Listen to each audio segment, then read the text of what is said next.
من ناوم أمين أحمد عليا لا سانزي دوانزي شلو حوت لشاردي عبابيلي لداميني شنروي لدايق بوم هر 3 ساڵ بۆ 4 ساڵ بوو لەوێ بووم لە عەبابەیلێ باوکم بە ماڵەوە هاتە هەڵەبجە ئیتر لە هەڵەبجە ئێمە مزن و مڕ و گاو و مانگا و باخ و زەلەکێ و ئەمانە کەیشە مەسیفە کاکە ئاسۆی حاجی محەممەد ئاوەدانی کردوتەوە یاخوا خوالی ڕازی بێ بە دوای ئەو لە ساڵەکانی 1954 من چوومە قوتابخانە ئەو وەختە لە تازە مەکتەبی پێشکەوتن کرابوویەوە لە پیر محەممەد ڕۆشتینە ئەوێ بیرمێ مامۆستا عین شەونمی ڕەحمەتی خوای لە ڕازی بێ ئەو عەرەبی پێوتین خەلدوونی پێوتین لە پۆلی یەکە عەرەبیشمان ئەخوێند کوردیشمان ئەخوێند وەکو چۆن ئینگلیزی ئەخوێنێتەوە و کوردیش ئەخوێنن بەڵام مامۆستا ئازیزەکانی ئێمە هەرچەند بڕوانامەکانیان زۆربەیان شەشی سەرەتایی بوون بەڵام ئەوان پسپۆر بوون فەیلسوف بوون ئەوانە من ئێستاژێ زۆربەی وێنەکانی ئێوە بە چاوی خۆتانەی بینن هەڵم وازیوە هەموو جارێ چۆن لە قوتابخانە و لە پۆلەکە دەسم بۆ هەڵە ئەبڕین بۆ ئەوەی پرسیارێ بکەم یاخۆ ئەوان پرسیارێکم لێ بکەن و من جوابمەوە ئێستەی هەر وەکو جاران من خۆم بۆ قوتابی ئەوانە زانم.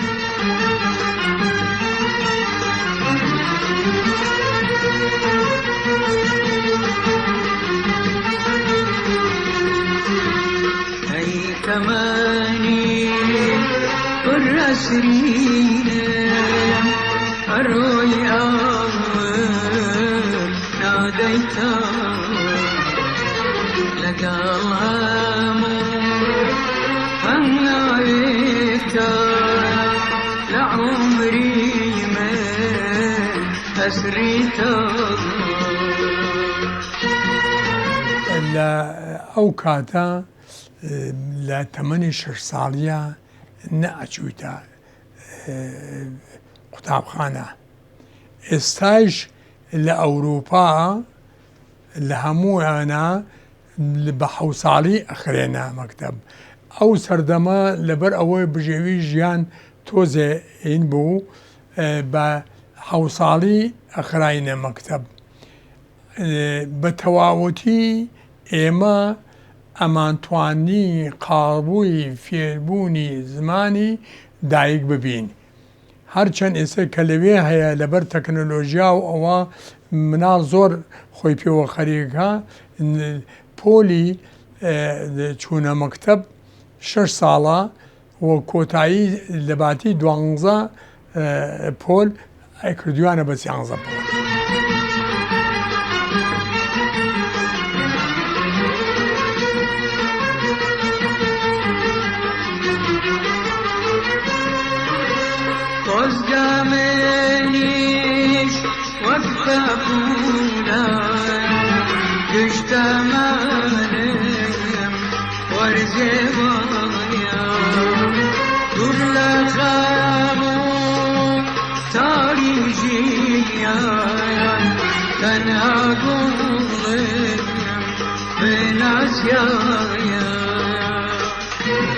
مامۆساکانم هەمووی وێنەکانیان لە بەرچاومە هەر لە عین شەونم و کاردۆخی و شێخ زەڤادی نەفەنی نەخشوی شێخ عارفی عەبابێلی و ئەلفڤێهۆ و ئەوری و بێکەس و گۆران و ئەوانە هەمویانم لەبیرە چونکە مرۆڤ ئەو کەسانی خۆشی ئەوێن هەرگیز لە بیریان ناچێ مامۆسای ئەو وەختە نەک هەر خۆشەویستی ئەمین سەپان بوون، خۆشەویستی هەموو کۆمەڵگە و شار و لادەکان بوون. لەبەرەوە قەت لە بیرم ناچێ من ئیتر پۆلی شەشم لە قوتابخانەی سیروان تەواو کرد، قوتابخانەیە هەبوو بیانەوە سیروان. ئەوەی کە بەلامەوە زۆر سەرنجڕاکێشە کە من بە گوێی بەرنامەسازەکانی ئەمڕۆی دنیای پەروەردە و فێرکردنیا بدەم، لە پۆلی سەی ئیبتیداییە ئێمە ئەشیا و زەحەمان هەبوو. ئەوان و ئەشیا و زەحە وەکو چۆن ئەڵە علوم هەیە لە پۆلی دویم تەوەزە و سێم تەوەزە ئەو وەختە هەبوو. شێخ جەلالی ڕەحمەتی ئەم زانستەی پێوتین، علومی پێوتین، بیوستایە ئەگەر ئێمە کۆئەندامی هەناسەدان بخوێنین، خێرا ئەڕۆی لە حوشەی مەکتەبەکە لەوێ کاک عومەرێکی لێبوو جێر و ئەوانەی ئەفرۆش جگەرەکەی بە ساغی ئێنا هەر لە قورگەوە شەرحی ئەکرد هەتا سیەکان چۆن ئەمە ئۆکسجین وەرئەگرین و دووەم ئۆکسیدی کاربۆن ئەینەوە هەتاوەکو ئەگاتە خوارەوە بۆ جگەر و گورشیرە و ئەمانە.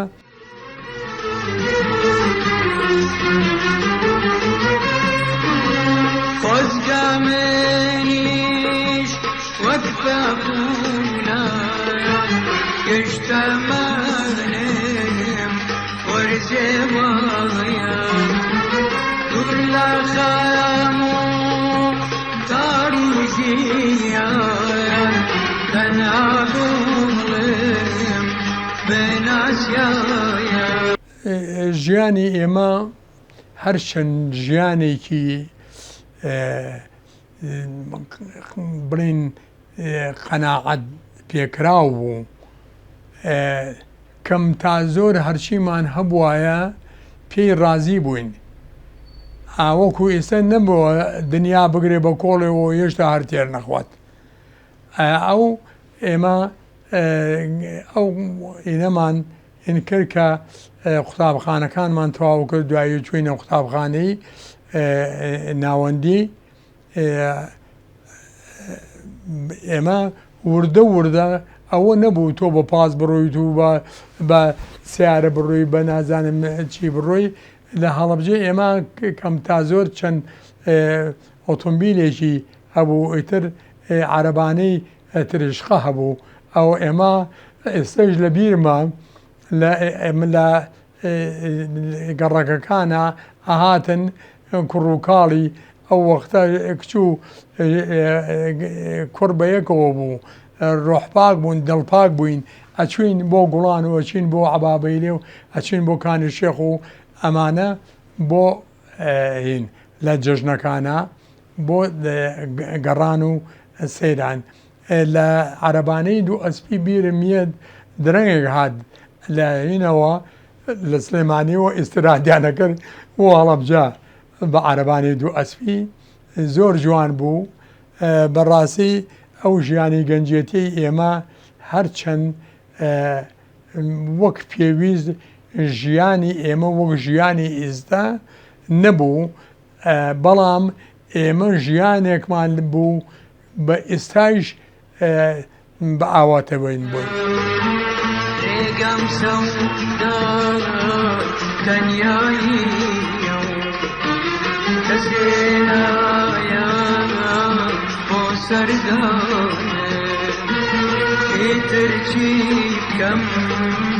لم تمانا كلامه فشيمان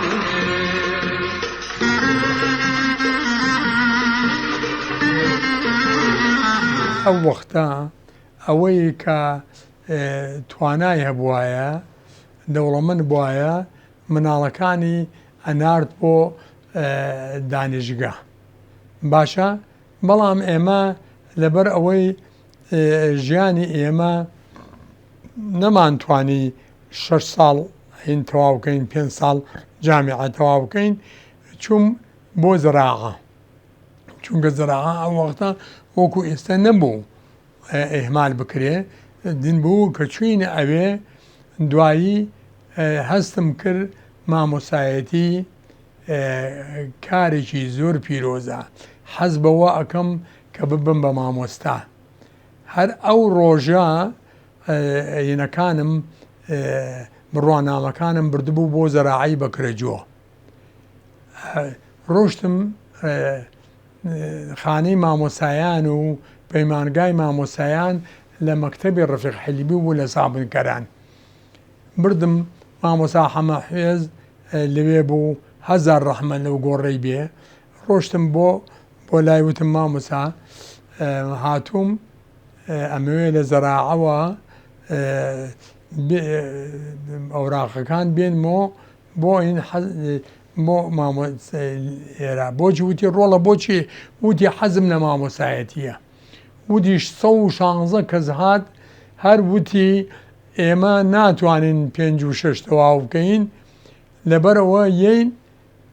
بە مامۆسایی ئێستا تۆ ئەو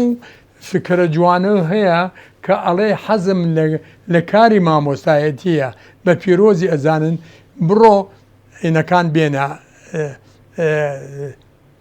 ئەوراقەکان بێنەرەوە بۆ وتم بێبی بەمەوە بۆ هەڵەبجە لەوێ وتی ئەوەیشی ناوێ خۆم بۆ چاکەکەم ڕەحمەت لەو گۆڕەی بێ ئیتر 1 و 2مان وابزانم لەوێ تەواو کرد دوایی خانەی مامۆسایان و پەیمانگای مامۆسایان گوێزرایەوە بۆ قوتابخانەی کاوەی ئێستا دوور بوو ئەو وەختەش سلەیمانی زۆر سارد بوو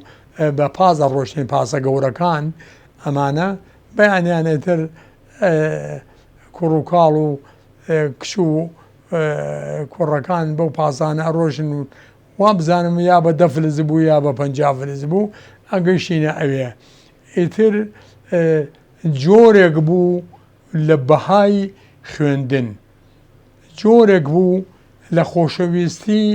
دنیای پەروەردە و فێرکردن وەختێک بوو ئێمە مناڵمان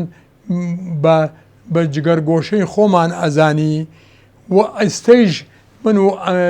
نمونونەکانی من ئێستش مناڵ بە جگەرگۆشەی خۆمان ئەزانین و بەبێ مناڵ ناتوانین ژیان بەسەر بەرین.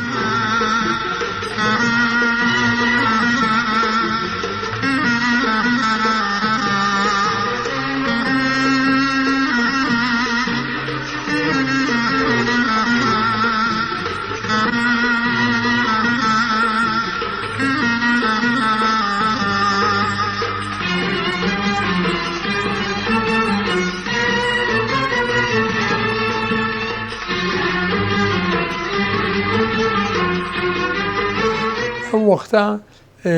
من لە خوا بەزیابێ عینەکانمان نمرەکانم باش بوو یەکەم ئەوانەی کە یەکەم دەرئەچوون لە شارە دایەنەنان ماجد فتڕوس یەکێک بوو لە هاوڕێ خۆشەویستەکانم و قوتابیە زیرەکەکان ئەو لە تاسلوژە دایاننا ئەوانەی کە هین بوون لە قەزاکان دایانەنان لە شارەکان و گۆڵەبجە و وەکو چەمچەماڵ و وەکو کوێ قەڵازێ و ڕانیە من عەشرەی ئەوائیل بووم لەکوێ دایاننام لە بنگردی قەڵاتزێ منیش وامەزانێ بنگرد ئەوەتانێ لە بەکرەجۆ ئەتە دایکم ئەو وەختە نەوت یان کردە قاپێکەوە بۆ خۆشی هینێکێ تەبەدۆرێکیان پێوە ئەگردی و دۆشەکڵ و بەتانی و لێفە و سەرین و قەرەوێڵەیەکی ئیسپرینەکان و برنج و ڕۆن و ئەوەی بۆ حازر کردم هاتم بۆ سلەیمانی لە سلەیمانی وتیان بچۆ بۆ دووکان لێەوە 76 کیلۆمەتر و لێرە 30 کیلۆمەتر 33 کیلۆمەتر بۆ تۆپزاوە لە تۆپزاوە وتیان وەڵا کاکە تۆ ئەبێ بە ماتۆڕ بەپەڕیتەوە بۆ ئەو بەر بە دینەکە بە ئاوەکە چارترخۆ ئێمە مامۆستا بووین هەستمان بەوە کرد ئەبێ مەسئولیەتمان هەبێ لە هەر شوێنێ بین ئێمە خەڵکی کوردستانین من خەڵکی کوردستانم لە هەڵەبجە لەدایک بووم کەواتە هەر شوێنێکی کە لەم کوردستانە ئازیزە من بە زێدی باوانی ئەزانم لەوێ بە هیناگا بە نیو سەعاتێک بە ماتۆر پەڕینەوە باوەڕ بکە ئەم بەر و ئەو بەر گوڵە فەقێ و گوڵە زەردە و گوڵاڵە سوورە دابوویان بەیەکە من ڕۆحیەتێک و بارەیەکی شعریم تیا بوو زۆر بەلامەوە جوان بوو عەلیزێنێکیش عینەکەی لێ ئەخوڕی ماتۆڕەکەی لێ ئەخوڕی یەک حەیران و لاوکی ئەوت تەیری بە ئاسمانەوە ئەوەستان هەتا گەیشتینە خۆشاو کە گەیشتینە خۆشاو ئەمە ئەلف لێلەیە گەیشتینە خۆشاو لێە دابەزین باپیراغای خۆشاو ڕەحمەت لەو گۆڕەی بێ خێرا حەسەنی کوڕی پۆلی چواری ئیبتیدایی بوو هاتن بە پیرێمەوە و ئەشیاکانێندان داگرت و احترامن بۆ ئێوە گوێدرێژی کەنەنا بەینەکەیان بار کرد ئەشیاکان و ئەسپێکیشانێنا بەیان زین کردم من هین بکەم بە ئەسپەکە بڕۆم ئیتر دڵێ سەد دڵیش حەیرانی ئەو شوێنە ئەبوو 23/2/71 بوو من چوون بۆ ئەو شوێنە گەرمەی بەهار بوو سەرەتای وەرزی بەهار بوو لە گریانی مناڵیمە پێکەنینم بە خەمە کەچی ئێستایە خەم دەریایە و بۆ کەلارێم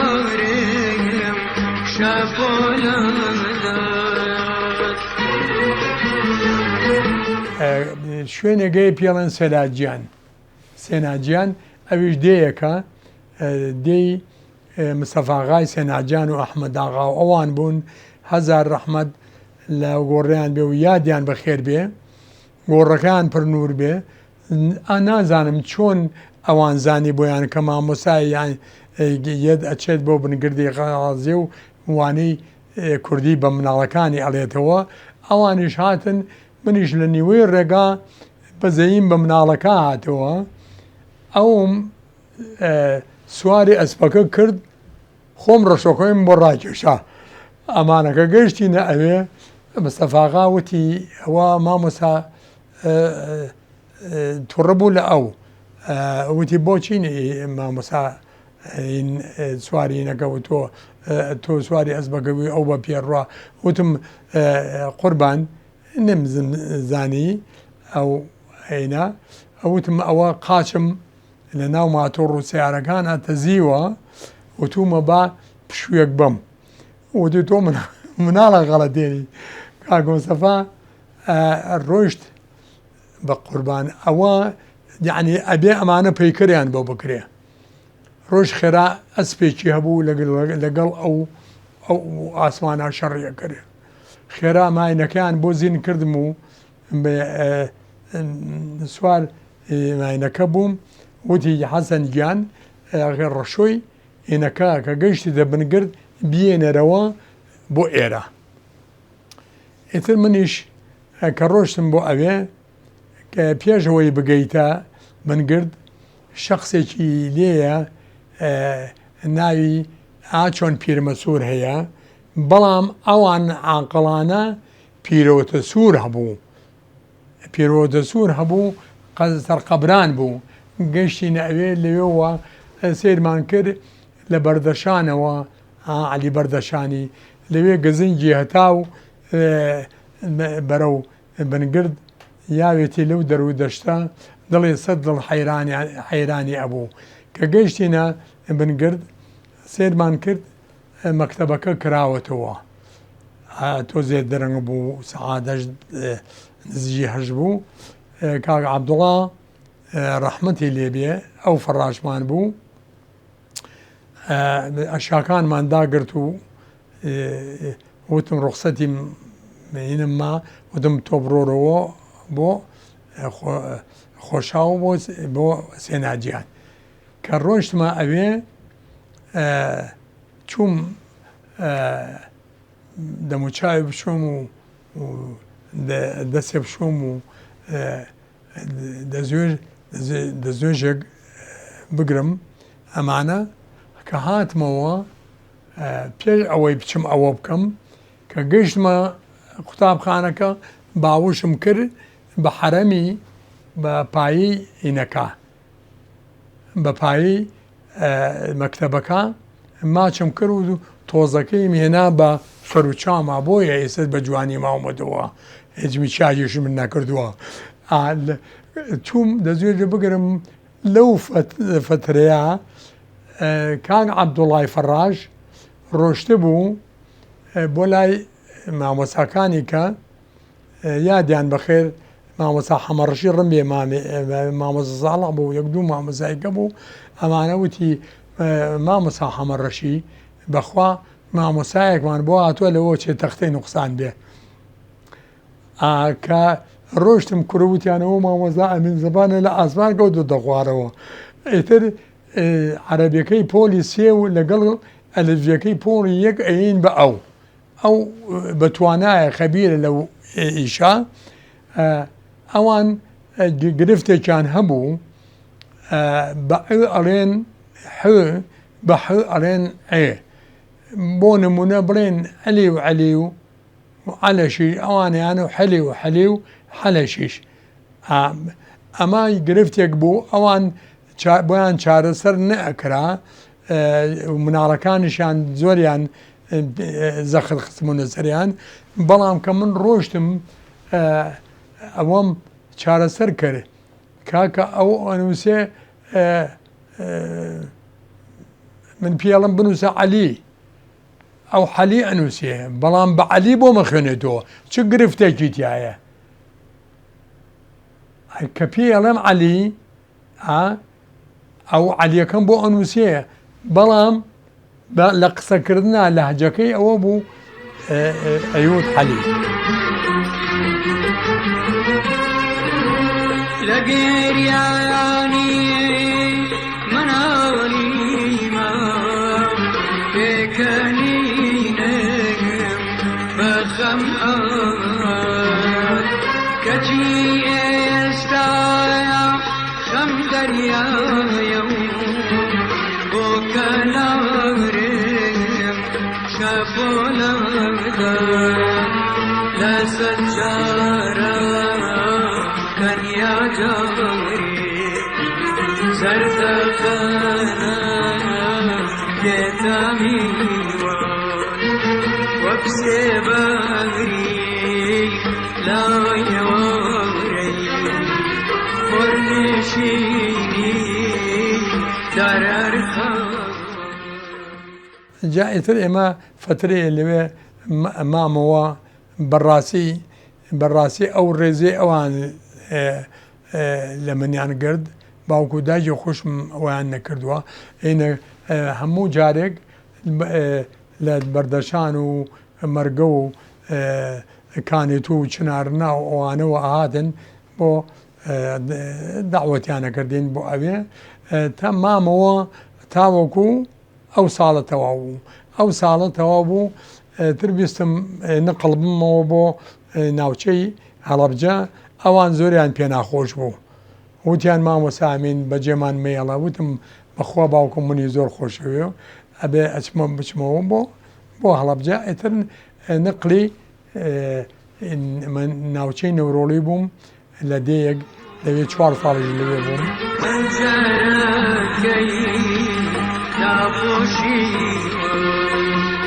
ئەی تەمەنی پر ئەسرینم هەڕۆی ئەوە نادەیتەوە لەگەڵ هەموو هەنگاوێکدا لە عومری من أسرك لعمري ما أسري